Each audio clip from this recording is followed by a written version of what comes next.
So, what's your typical skill combination when you just like Oh, going like during laning phase, and you can also talk about in team fights where like you're trying to focus down a tank or trying to go for like heavy burst. You can give like all these different okay. situations. Yeah, okay. So I guess I'm gonna start with lane phase because I think that's probably the most important for Varus. Hmm. I'm coming back with attack speed because your Frozen Heart's annoying. Okay. Um, Be let right back, me. Grandwins. Yeah. Okay.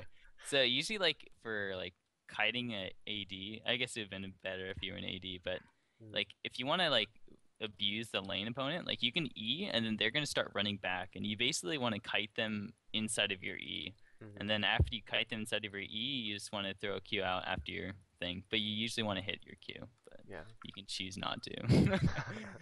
But yeah, so you just kite them in your E, and then Hmm. like walk back a bit, and then throw your Q. Pretty much. Okay. That's like a pretty simple combination. Hmm. And the point is for you to do enough poke damage, and you'd like not to take any damage. Like Hmm. you getting like three auto attacks off and two spells over just like one auto attack maybe from the opponent Hmm. is, I mean, it's like a really good trade. So Yeah.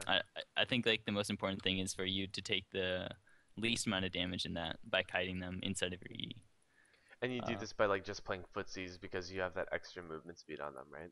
yeah, Okay. pretty much because they're slow for let's see, 25%, Hmm. and yeah, it like you can really like if as long as you hit it appropriately, you can definitely kite them inside of it. Hmm. I think that's a really underrated thing that some AD carries nowadays really don't take into consideration. It's like the art of playing footsies. Yeah. It's people have sort of like lost track with it because of all the just the champion design on how it's been going. Because at first you usually started off with like a lot of Ash and Hmm. MF, where it was like MF is very footsie dependent, where you have to like play Yeah. with their range and like you can't take those free autos. And Varus is Yeah. like a very similar sort of champion design where you don't have like this gap closer or any sort of like movement speed buff, and you only have just your range and spells that you can play with.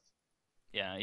Also, Varus's attack range is 575, and most of the ADs right now, I'm going to give like an example like Lucian, he's like Mhm. 550, so you still actually have a range differential, Mhm. and it's pretty small, but you can still abuse that. Let's see, Jinx is like 600, but if you're in melee range, I think it's 525. I could be wrong about that, but Mhm. you can still manage to kite them inside of your E, even though they're like a little bit more range than you. The only one is a little harder is Kalen, obviously, because Kalen has like 650, and Mhm. that's pretty difficult just in Okay. general.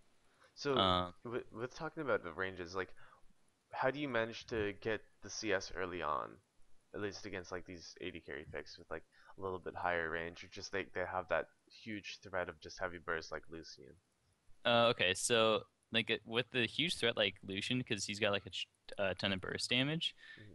you can like early on, you can pretty much avoid CSing and just go for harassing if you really like if you feel that they're threatening you that much.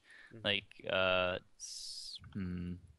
want to explain it like as if because Lucian has like a very similar kit to Varus where he has two spells that burst you down really low, Hmm. except for he has a gap closer, right? So he's almost better in that sense, but you do more damage because your W has damage and his E doesn't, right? Hmm. Except for the double attack. But I guess the point is that like if he starts Q auto attack, like that's his usual like start. So he like does a Q auto attack, right? Hmm. And then usually your response should be a Q or you should like auto attack E them, and then as they're running back, he either has to force his E out, like he has to either E out of his he has to E out of your E, or Hmm. you can kite him inside of your E. So Hmm. that's a lot of E's in there, but I guess I guess I should say you can kite him instead of your hail of arrows, and then he either has to like relent. I think it's called a relentless pursuit. He has to relentless pursuit out of that, or he just takes your damage or he takes your poke. But like Okay. CSing against Illusion's pretty easy as long as you're fighting back when he bursts you down. Okay.